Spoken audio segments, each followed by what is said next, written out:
de célébration. Nous parlerons de célébration à l'Éternel tout ce mois de janvier et c'est ce que le Seigneur nous a mis à cœur de faire. On n'a pas eu le temps de bien célébrer l'Éternel et nous le faisons souvent du passage. Or, la célébration à l'Éternel est en fait une arme importante, mais aussi une responsabilité pour l'Église. Je vous invite ce matin à prendre vos Bibles et à l'ouvrir avec moi dans 2 Chroniques, le chapitre 20, le verset 1 à 30. 2 Chroniques 20, 1 à 30. Et le thème, la célébration à l'Éternel notre Dieu au cœur de nos victoires. La célébration à l'Éternel notre Dieu au cœur de nos victoires.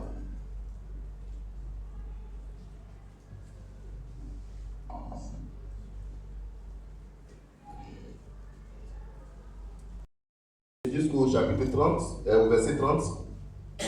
Donc, je ne pourrais pas...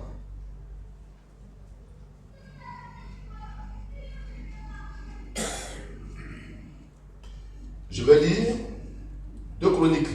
2 Chroniques, c'est l'Ancien Testament. Le chapitre 20. Je lis le verset 1er. Après cela, les fils de Moab et les fils d'Ammon et avec eux des Maonites marchèrent contre Josaphat pour lui faire la guerre. On vint en informer Josaphat en disant: une multitude nombreuse s'avance contre toi depuis l'autre côté de la mer, depuis la Syrie, et ils sont à Hatsason Tamar, qui est En-Gedi. Dans sa frayeur, Josaphat se disposa à chercher l'Éternel et il publia un jeûne pour tout Juda. Juda s'assembla pour invoquer l'Éternel et l'on vint de toutes les villes de Juda pour chercher l'Éternel. Josaphat se présenta au milieu de l'assemblée de Juda et de Jérusalem dans la maison de l'Éternel devant le nouveau parvis. Et il dit: Éternel Dieu de nos pères, n'es-tu pas Dieu dans les cieux? N'est-ce pas toi qui domines sur tous les royaumes des nations? N'est-ce pas toi qui as en main la force et la puissance et à qui nul ne peut résister? Alors, nous allons aller un peu plus loin. Le verset 13. Tout Juda se tenait debout devant l'Éternel avec leur...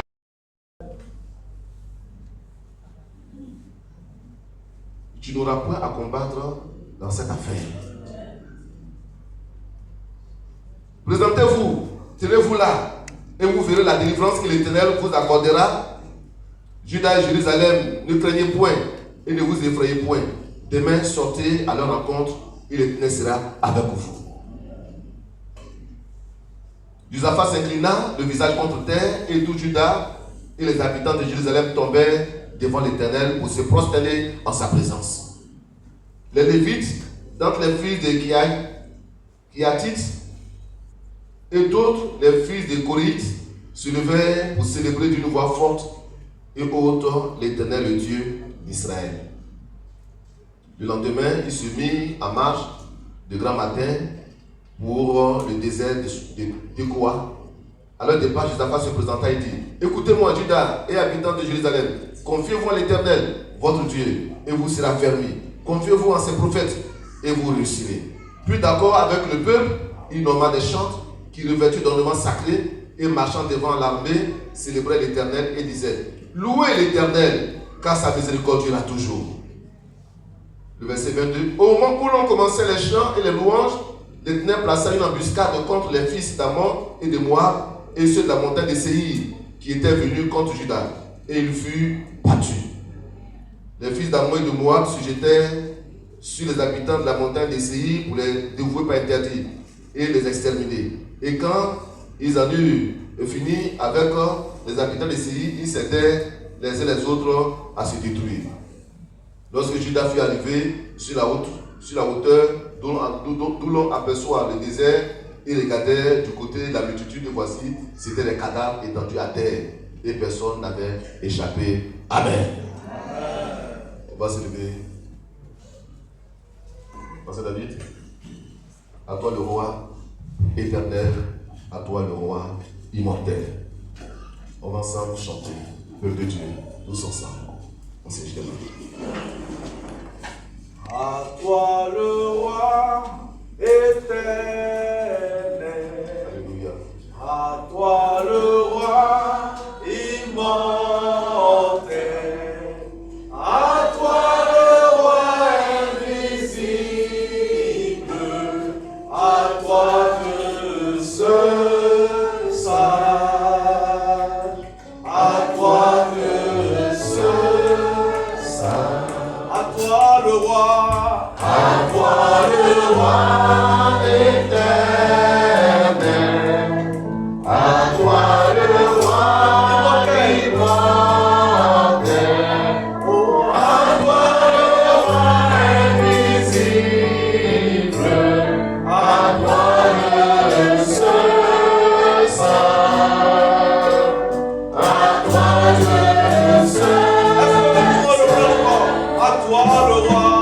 À toi le roi éternel.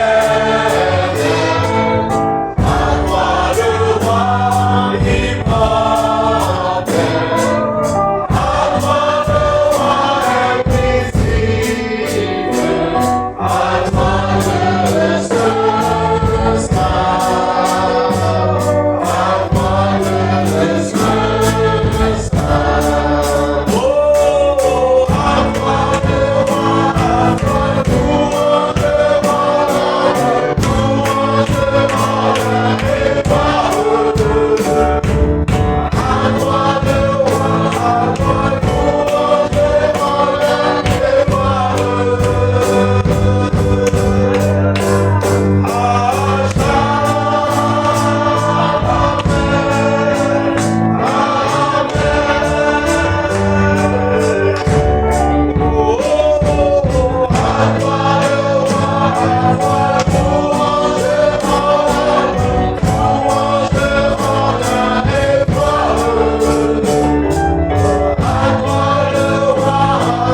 louange, et parole.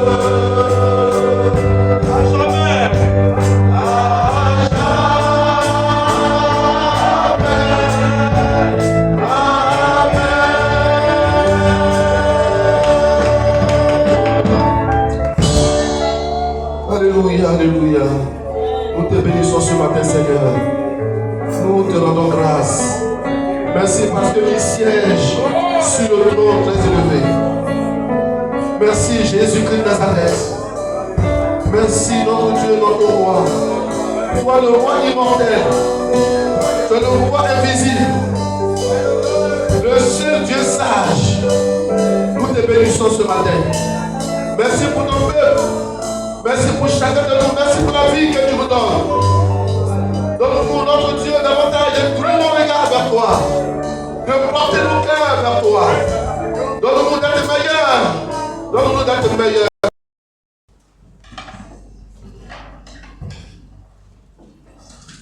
La célébration à l'Éternel, notre Dieu, au cœur de nos victoires.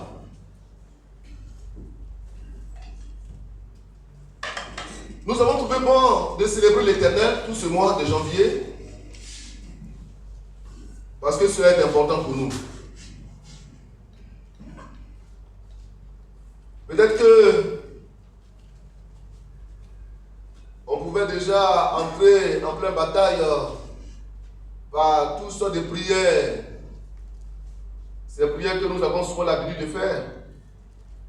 Mais nous avons trouvé bon, sous la direction du Saint-Esprit, de consacrer ce mois à la célébration. Et je voudrais que chez vous, à la maison, que vous puissiez célébrer l'Éternel. Célébrer l'Éternel avec vos familles, célébrer l'Éternel. Chantez le nom du Seigneur, chantez ses louanges, chantez sa grandeur. Chez vous à la maison. Voilà, non. Pour ceux qui sont remplis du Saint-Esprit.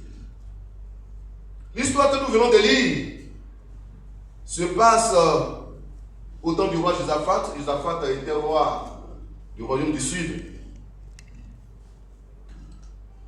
Et il fait partie de ceux qui sont considérés comme les rois qui ont aimé l'Éternel, comme leur ancêtre David. il est également considéré comme un roi réformateur.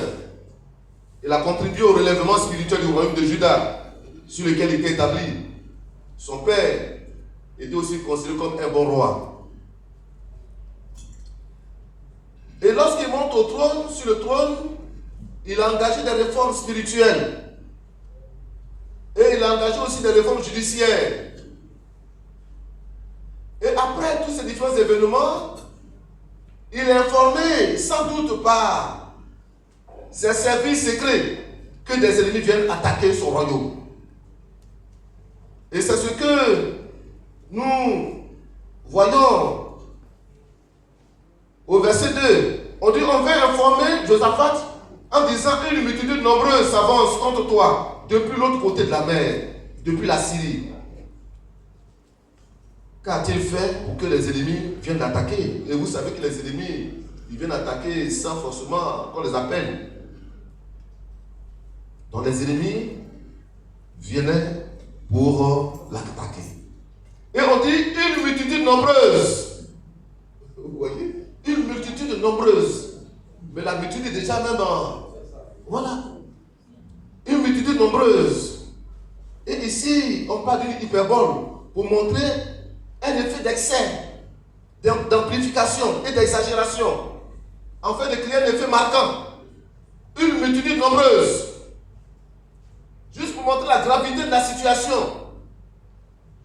Voici les gens qui viennent vers toi, une multitude nombreuse. Donc les gens qui viennent faire la nouvelle année, ils veulent occuper son cœur. Et quand vous lisez la suite, le verset 3 dit que dans sa frayeur, lui n'a pas vu la multitude nombreuse. Mais les services secrets qui viennent lui faire le rapport, occuper son cœur. Judas, c'est un petit royaume. Pour que plusieurs entités viennent l'attaquer. Il est parlé des fils de Moab et les fils d'Ammon et des Maonites qui marchaient contre lui pour l'attaquer. Et dans sa frayeur, Josaphat se disposa à chercher l'Éternel. Et je pense bien que la meilleure manière de se ressourcer et de se repositionner quand on est confronté à ce genre de situation, c'est de trouver du refuge, la présence de Dieu. Et c'est ce qu'il fait. Dieu est un peu comme une ville de refuge. Comme une ville de refuge. Quand il y a des situations, tu vas te réfugier dans cette ville. Et le psalmiste dit que l'Éternel est son refuge et sa forteresse. Il est notre refuge et il est notre forteresse. Le psaume 91, le verset 12. Quand nous sommes stressés par des situations difficiles, quand nous sommes attaqués par nos ennemis, il y a lieu de trouver notre refuge sous la protection de l'Éternel. Josaphat publia un jeûne pour tout Juda afin d'invoquer l'Éternel face à cette multitude nombreuse. Et pendant ce moment de prière et de jeûne, l'Éternel, par la bouche de Jacaziel, le prophète, rassura le peuple de son soutien face à ses ennemis. Et c'était pendant la prière qu'il prend la parole. Les gens étaient troublés. Ils criaient à l'Éternel. Et le Seigneur se réveille. Jacaziel vient pour rassurer non seulement le roi, mais il vient rassurer tout le peuple de sa présence, de son soutien. Il dit qu'il serait là pour les accompagner et qu'ils n'ont pas le droit d'avoir peur de leurs ennemis. Il est vrai que la prière a eu lieu. Il est vrai que le Seigneur a rassuré. Mais quelle stratégie de combat pour affronter ses ennemis? Quelle est la stratégie? Que vont-ils faire dans cette situation face à cette multitude nombreuse? Comment les choses allaient se passer concrètement? Comment les choses allaient se passer concrètement? Et quand nous lisons ce passage, sous l'inspiration de l'Esprit de Dieu, le roi et tout le peuple résolut d'aller à cette guerre en mettant les musiciens et les instruments de musique à la tête de l'armée. Ça, c'est croyable. Célébrant l'Éternel en disant: louez l'Éternel car sa miséricorde dure à toujours. L'armée est derrière et le groupe musical est devant. Les chants sont devant. Et puis les soldats sont derrière avec les armes.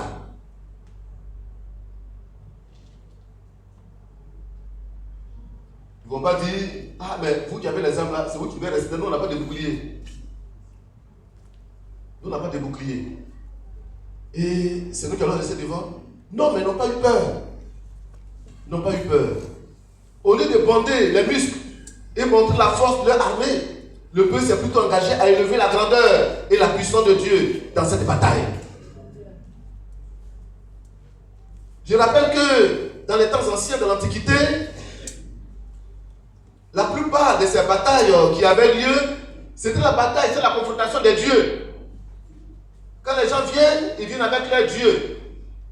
Et donc c'est la confrontation des dieux. Quand vous êtes vaincu, c'est que votre Dieu n'a pas de force. C'était comme ça. C'est pourquoi quand vous vous souvenez, la bataille qui a eu lieu entre les Philistins et Israël, quand Israël est battu, les Philistins prennent l'arche de l'Éternel. Et ils l'ont envoyé chez eux et ils l'ont déposé dans le temple de leur Dieu Dagon. Pour montrer que le Dieu d'Israël n'est pas fort. Mais quand ils sont venus le matin, ils ont vu que Dagon est tombé devant l'arche de l'Éternel. Dagon même s'est brisé. Ils l'ont trouvé renversé. Ils l'ont soulevé. Mais le lendemain, quand ils sont venus, ils ont trouvé, lui, il était cassé même. Ils ont eu peur, ils l'ont envoyé ailleurs. Et puis là-bas, ils ont eu beaucoup de problèmes. Et donc, c'était comme ça. Donc, il y avait la confrontation des dieux. Donc, c'était non seulement un combat physique, mais un combat qui avait une connotation spirituelle. Israël a donc fait le choix de célébrer son Dieu, de chanter son élévation au-dessus de toute divinité qui puisse exister, de chanter sa puissance et sa force. C'était aussi de montrer à ces peuples païens que c'est l'Éternel qui est Dieu et que par la glorification, par la célébration, par la louange et l'adoration, il fallait proclamer haut le nom de l'Éternel, mais aussi montrer que c'est lui qui est le vrai Dieu. Amen. Donc, bien aimés, nous parlerons de la célébration de l'Éternel, notre Dieu. Et nous verrons ce que c'est qu'une célébration à Dieu peut apporter comme victoire à notre parcours spirituel et aux différents combats que nous aurons à mener au cours de cette année 2026. Pourquoi commencer par une célébration? Pourquoi dédier ce mois de janvier à la célébration à l'Éternel? Mais c'est parce que nous croyons que le Seigneur accomplira de grandes choses. Il s'agira dans cette célébration de reconnaître qu'il est notre Dieu, qu'il est le puissant guerrier fort dans le combat. Ce sera une manière pour nous d'anticiper la victoire de l'Éternel au cours de cette année 2026. Une manière de dire Seigneur merci. Donc des proclamations, des célébrations de foi. Parce que la foi anticipe, la foi voit loin. La foi a des yeux qui voient loin, qui voient déjà de l'avenir.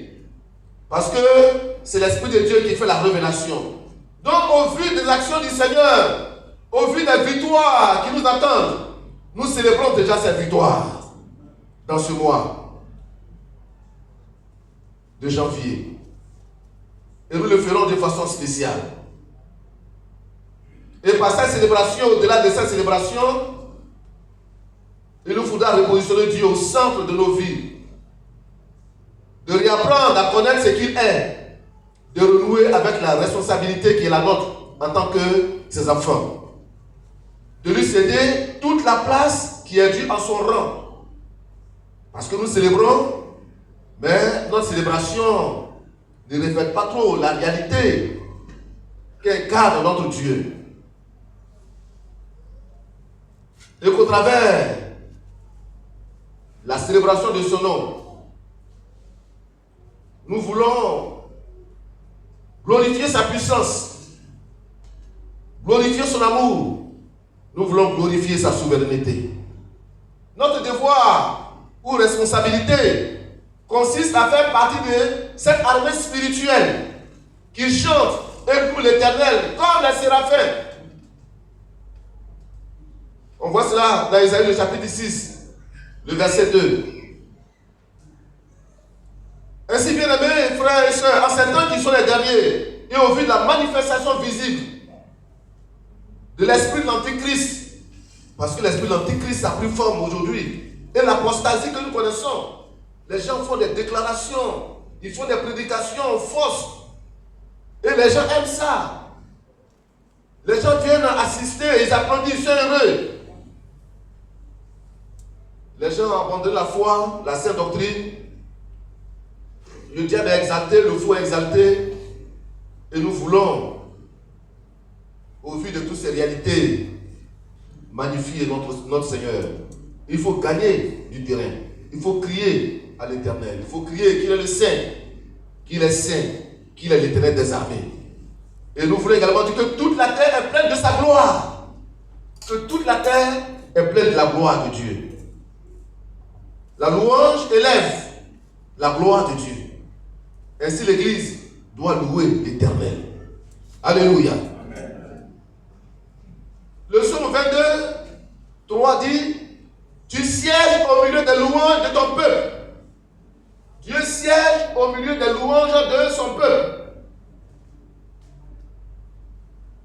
Pour dire qu'il faut ramener la louange, la louange et la présence de Dieu au milieu du peuple de Dieu. Il faut que Dieu reprenne toute la place qui est la sienne au milieu de son peuple, dans nos maisons et dans nos cœurs. Et la louange est un moyen pour faire de sorte que Dieu prenne toute la place qui est la sienne. Souvent quand on va quelque part, on dit non, on n'a pas le temps, on n'a qu'à seulement prier et puis on va partir. Mais la louange fait partie des éléments que le Seigneur apprécie. Parce que son nom est élevé. Nous voulons dans ce mois de janvier réapprendre, activer notre foi dans le Seigneur en faisant des célébrations de foi. J'ai dit plus haut qu'il faut que nous célébrions notre Dieu. Il faut anticiper nos victoires. Mais il faudra aussi ce mois-ci que par les célébrations, que nous posions la base de nos victoires dans une confiance renouvelée avec le Seigneur au cours de cette année. La célébration de l'Éternel est un moment important. Un moment important. Et il faut que notre Dieu soit établi au-dessus de nos vies. Par la louange, il faut repositionner le Seigneur au-dessus de ta personne, au-dessus de ta vie. Alléluia. Il est arrivé malheureusement que on a souvent manifesté des comportements indignes dans nos moments de prière. Nous avons souvent adopté certaines attitudes que nous nous sommes souvent imposées, pensant que Dieu doit être à notre disposition. Que Dieu doit être à notre disposition. Et c'est la nouvelle donne de l'Église aujourd'hui et des chrétiens. On veut que Dieu soit à notre disposition. Nous, on n'est pas prêts à nous mettre à la disposition de Dieu. Mais on veut que Dieu nous mette à la disposition. C'est pourquoi on fait des prières, on fait des déclarations, on fait des proclamations. Non. Non, bien-aimé. Ce n'est pas ça la meilleure manière. Dieu n'est pas notre ami. Ce n'est pas notre petit. Il n'est pas notre esclave. Il est notre Dieu. Il est notre Dieu. Et nous devons, au travers de la louange, proclamer son règne. Il est établi au-dessus de nous. Il est notre roi. Et nous sommes ses sujets.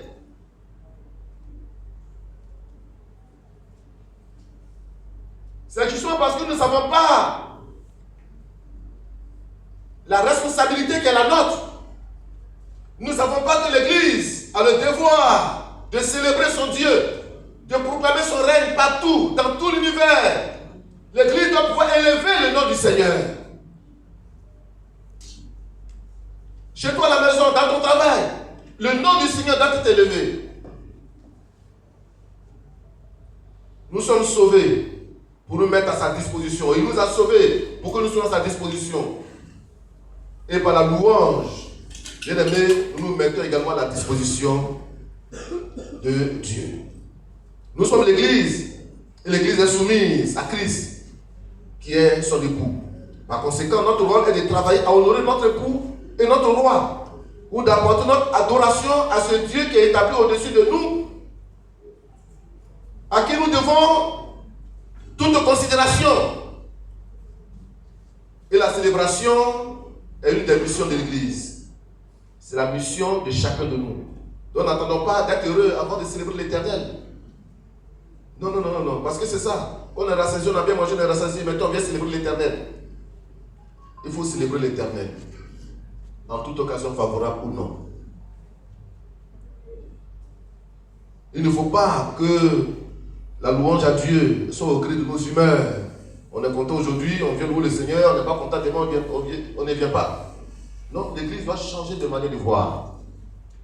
Si nous voulons voir le règne de Dieu s'intensifier, si nous voulons voir la gloire de Dieu s'intensifier, si nous voulons voir la puissance de Dieu se manifester, si nous voulons voir des miracles dans nos vies, si nous voulons voir des choses incroyables dans nos vies, célébrons l'Éternel, notre Dieu, qu'il occupe toute la place. Amen. La célébration de l'Éternel, une stratégie de combat et de victoire. La célébration de l'Éternel, une stratégie de combat et de victoire. C'est le premier point. Je dis quelque chose également sur cet élément. Dans le texte, il a dit que le roi, d'accord avec le peuple, prit la décision de nommer des chantres qui, revêtus d'ornements sacrés et marchant devant l'armée, célébraient l'Éternel et disaient: louez l'Éternel, car sa miséricorde dure à toujours. Et vous savez que la miséricorde est l'amour inconditionnel de Dieu, une compassion profonde que Dieu ressent pour nous. Et ce qui se passe était une inspiration toute spéciale qu'ils ont eue en ce moment précis. Et jamais dans l'histoire des combats d'Israël, plutôt Israël n'a jamais eu pareille situation où il va faire des batailles et il va avec des chants à la tête de l'armée. Non, Israël n'a jamais connu ça. Ça ne s'est jamais produit comme ça dans l'histoire de la nation d'Israël. Et Israël va en guerre avec des chants. Dans l'histoire de Jéricho, de la conquête, c'était seulement ceux qui avaient le chauffard, les trompettes, qui étaient devant, qui sonnaient les trompettes, ils faisaient le tour de Jéricho, et puis, quand ils finissent, ils reviennent au point de départ, et puis ils vont au camp. Mais là, cette fois-ci, les chanteurs étaient devant. Les chanteurs étaient là. Et le verset 22 dit, au moment où l'on commençait les chants et les louanges, l'Éternel plaça une embuscade contre les fils d'Ammon et de Moab et ceux de la montagne de Séhir qui étaient venus contre Juda. Et il fut battu. Tu n'as pas dit amen. Il fut battu. Et ceux qui étaient devant n'étaient pas effrayés, ils avaient en eux cette certitude. Ils avaient en eux cette foi. Et ils ne savaient pas exactement comment les choses allaient se passer, mais ils avaient une pleine conviction, c'est que Dieu allait accomplir le miracle. Ils sont partis avec cette assurance. Il y a deux choses que je voudrais dire par rapport à ça. La première chose, c'est que ces chants mettaient un accent sur la personne de Dieu et ses œuvres. Ces chants mettaient en évidence sa force et sa puissance. Dieu est un Dieu puissant. Il est un Dieu fort. Et la deuxième chose, c'est que ces chants de louange et de célébration étaient chantés dans un esprit de foi et de respect profond envers Dieu. Ils ne chantaient pas au hasard. Tout était bien fait, organisé. Il connaissait l'enjeu de cette bataille. Et il savait que devant cette multitude nombreuse, seul le Seigneur pouvait l'accomplir, pouvait l'accorder la victoire. Il y avait au fond, dans leur cœur, le désir de voir Dieu se lever au-dessus de tout. Afin que ces nations païennes voient que le Dieu que Israël adore est le Dieu suprême. Amen. Et ils comprenaient ce qu'ils chantaient. Ils comprenaient le sens de leur louange, la profondeur des paroles qui étaient adressées à l'Éternel. Ils comprenaient cela. Ils comprenaient la portée de leur déclaration, la portée des cantiques, la portée de la musique. Ils connaissaient cela. Ils ne le faisaient pas dans la distraction. Ils ne le faisaient pas malgré eux-mêmes. Il y avait un lien entre eux et la célébration. Il n'y avait pas de distance. Il est dit que ces chantres étaient couverts d'ornements sacrés. C'était là la preuve visible du niveau de leur consécration à Dieu. Il y avait des ornements sacrés qu'ils portaient, la preuve de leur consécration à l'Éternel. Et dans le cadre de la célébration, la consécration est un facteur important. Et pour que ce que nous disons puisse porter, que cela ait un poids, parce qu'il y a des cantiques que nous pouvons chanter au hasard et qui n'ont pas de poids et qui n'ont pas de valeur. Je voudrais souligner un élément par rapport aux chants. Ceux qui étaient chargés de conduire, d'être la tête de l'armée, ils étaient là, ils étaient d'accord avec tout le peuple et ils faisaient le travail selon ce qui avait été dit. Et en Israël, selon l'organisation qui avait été mise en place par le roi David, les chantres étaient chargés d'animer les moments de célébration, lors des offrandes ou les cultes d'action de grâce.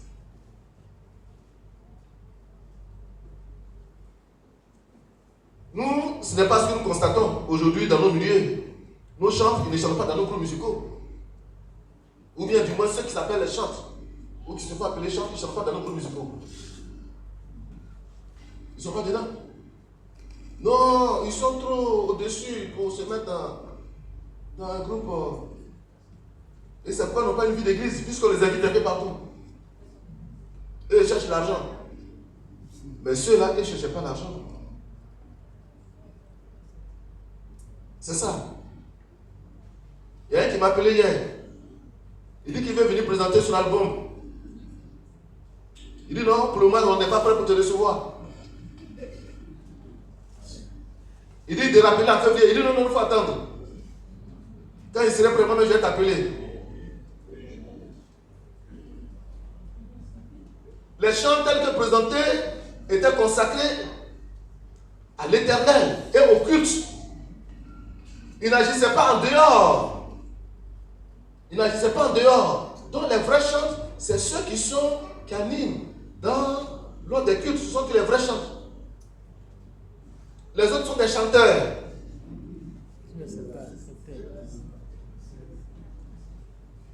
Ils sont des chanteurs. Ils ne sont pas dans les groupes. Ils ne sont pas dans les groupes musicaux. Et ce qu'ils sont en train de vous dire. Ils ne sont pas dans les groupes musicaux. On ne connaît même plus leur église. On ne sait même pas dans quelle église ils sont. C'est pourquoi plusieurs sont exposés à la tentation et tout ce que nous connaissons.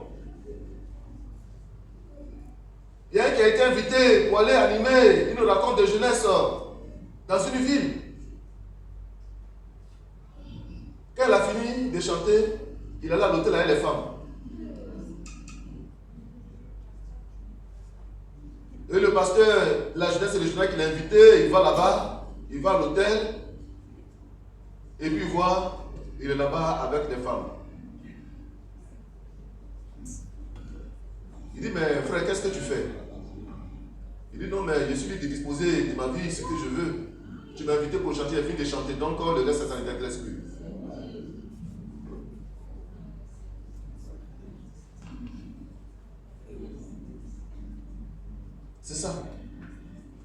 vrais chantres, c'est ceux-là les vrais chantres. Ceux qui animent le culte dans l'église, ceux qui animent le moment des célébrations, ils sont tous les vrais chanteurs. Les autres sont des chanteurs.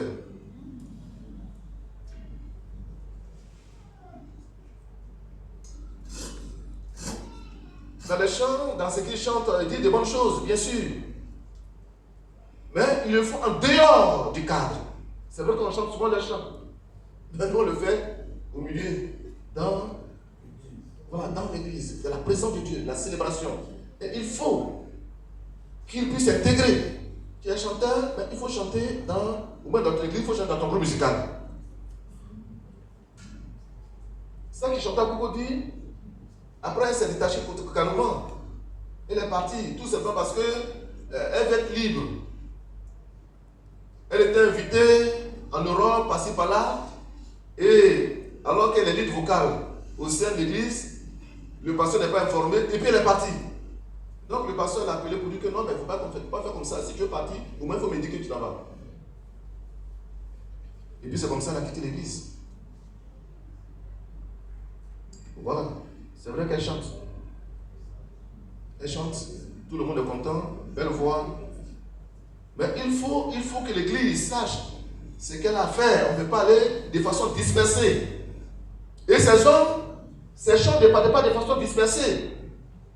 Non. Ils étaient tous là, tout le peuple, le roi, les soldats, tout le monde. Ils étaient devant les chanteurs. Louez l'Éternel, car sa miséricorde dure à toujours. Louez l'Éternel, car sa miséricorde dure à toujours. La miséricorde de Dieu dure à toujours. Alléluia. Sa miséricorde dure à toujours.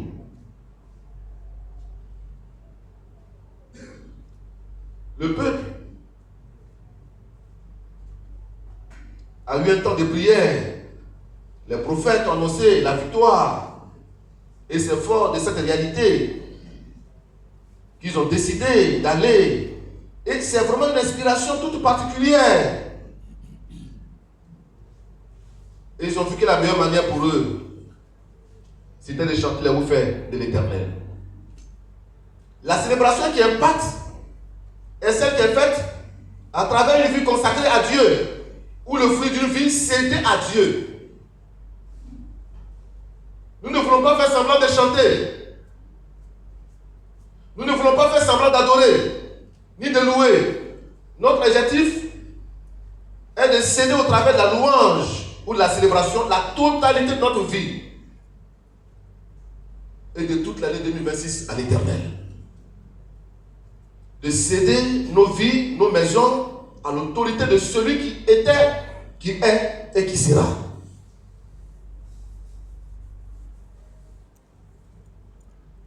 Les enjeux de cette bataille ne permettaient pas au peuple de faire les choses avec négligence ni mépris.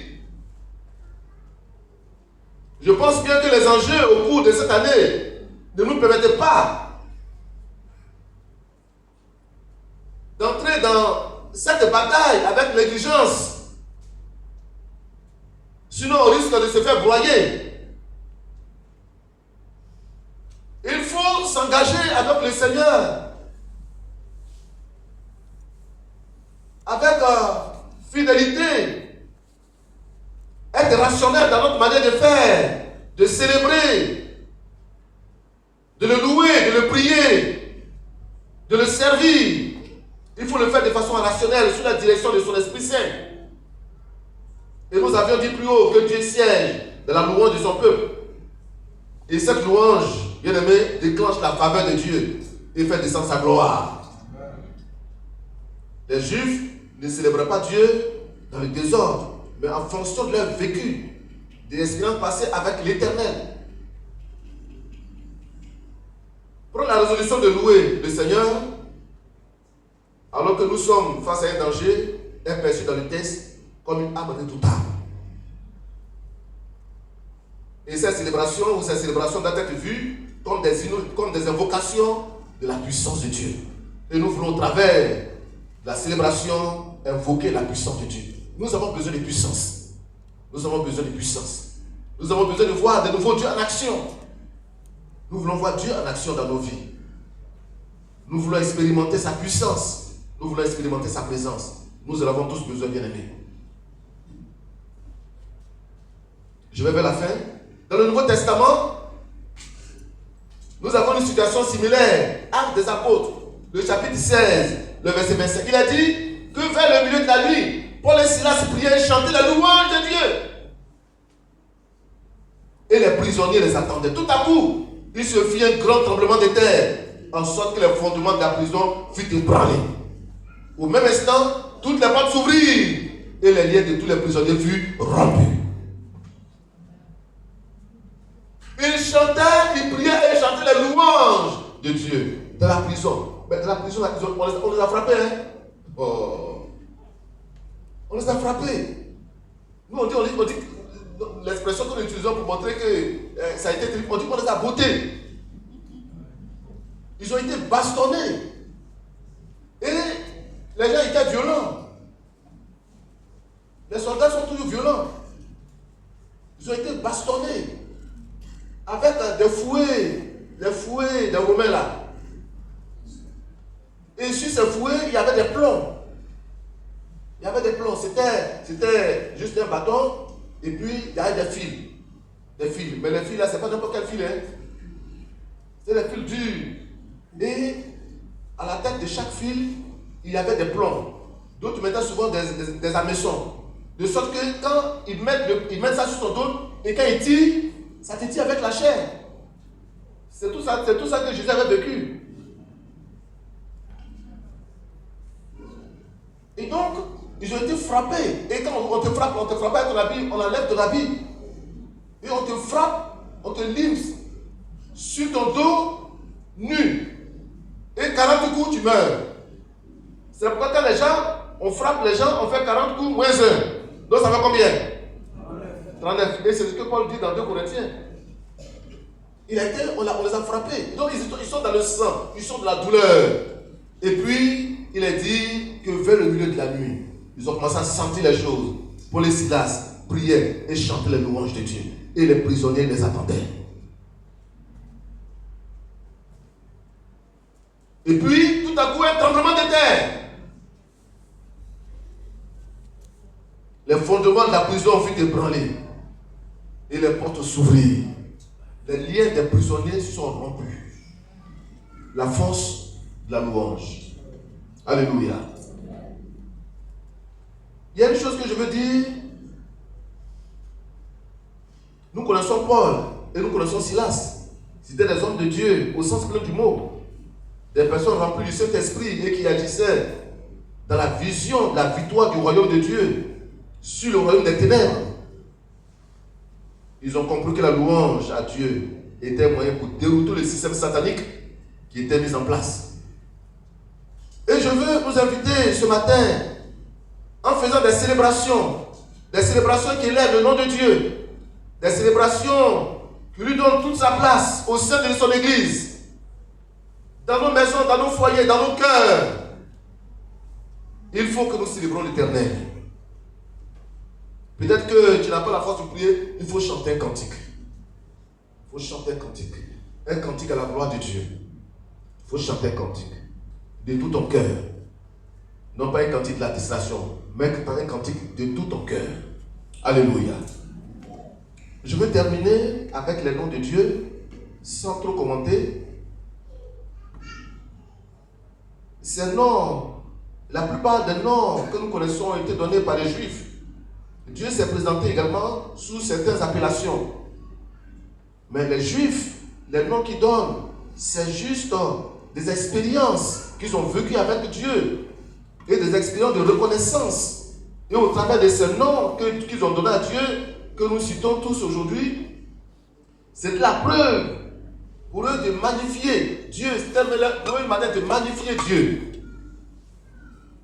Je vais ajouter ce nom. Yahweh. Nous on dit Jéhovah. Ça c'est le nom propre de Dieu. Et ce nom signifie celui qui est. Ou simplement l'Éternel. L'Éternel ce qui est sans fin. Qui est éternel. Yahweh. C'est le nom propre de Dieu. Adonai, Seigneur, Maître. Alors, ce nom Adonai était utilisé par les Juifs pour ne pas dire le nom de Dieu. Donc, les copistes, quand ils recopient la loi et quand ils voient le nom de Yahweh, ils préfèrent écrire le nom Adonai. Parce qu'ils disent qu'ils ne sont pas dignes de prononcer le nom de Dieu. Ils ne sont pas dignes de prononcer le nom de Dieu. Et il est dit que souvent, quand ils veulent écrire le nom Adonai, ils nettoient la plume là 7 fois avant d'écrire son nom. Parce qu'il est saint. Donc Adonai, Seigneur, Maître, était utilisé pour remplacer Yahweh par respect. Le nom Elohim, c'est le nom de Dieu. Mais Elohim est au pluriel. Ce mot hébreu est au pluriel. Et quand nous parlons de Trinité, les gens disent, mais pourquoi vous dites que Dieu est en 3? Mais le nom Elohim, le nom qui est Dieu, c'est un nom pluriel. Quand Dieu dit, faisons l'homme à notre image, selon notre ressemblance.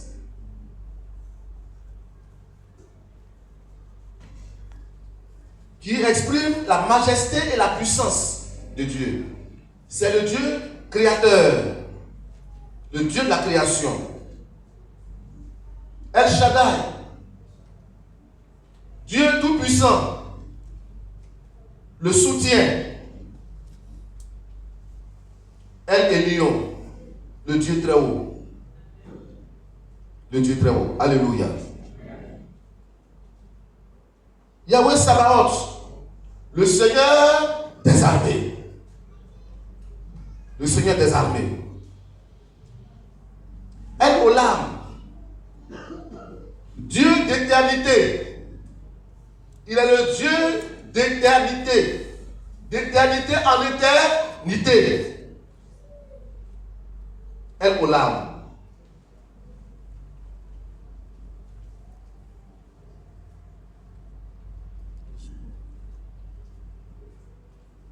El Gibor, Dieu tout-puissant. Jéhovah Rapha, le Dieu qui guérit. Là, vous connaissez ça par cœur. Vous cherchez guérison seulement. Là, vous connaissez ça par cœur. Le Dieu qui guérit. Jéhovah Jireh, le Dieu qui pourvoit. Le Dieu qui pourvoit nos besoins. Jéhovah Roi. Jéhovah Roi. Le Seigneur, notre berger. Jéhovah Nissi. Le Seigneur, notre bannière. El Roi. J'ai un collègue qui s'appelle El Roi. Le Dieu qui voit. Le Dieu qui voit. El Roi. C'est le Dieu qui voit. Alors le pasteur s'appelle Pasteur Atta El Roi. Il était, je ne sais pas si c'est toujours à Ouagadougou. Atta El Roi. El Roi veut dire le Dieu qui voit. Le Dieu qui voit. Et puis enfin, Jéhovah Shalom. Jéhovah Shalom, l'Éternel, notre Père. Donc, les Juifs donnent ces genres de noms pour montrer toute la grandeur, l'élévation, mais ce que Dieu représentait pour eux, pour leur vie.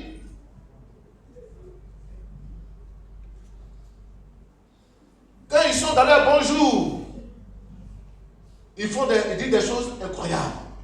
Ils ont fait des expériences incroyables avec le Seigneur. Ils ont fait des choses incroyables avec Dieu. Dieu s'est manifesté de façon incroyable dans leur vie. Bien-aimés, nous voulons que le nom du Seigneur soit célébré. la base de l'année, célébrons l'Éternel de tout notre cœur. C'est justement parce que nous voyons les enjeux de cette année 2026, les prédictions que nous attendons, et nous voulons que le Seigneur règne. Nous voulons qu'il règne. Nous voulons que notre Dieu règne. Nous voulons que Jésus règne. Nous voulons que son royaume s'établisse davantage. Je vais vous inviter à vous lever, tous ensemble. Et un moment, nous allons proclamer son règne. Nous allons dire, Seigneur, que ton règne vienne dans nos vies. Que ton règne vienne dans cette Côte d'Ivoire. Que ton règne vienne dans mon corps. Que ton règne soit dans mon cœur. Que ton règne vienne dans ma maison. Dans mon travail. Que ton règne soit partout autour de nous. Que ton règne se manifeste. Que ton règne se manifeste dans le monde. Que tu te réveilles. Ensemble, nous élevons la voix. Bien-aimés.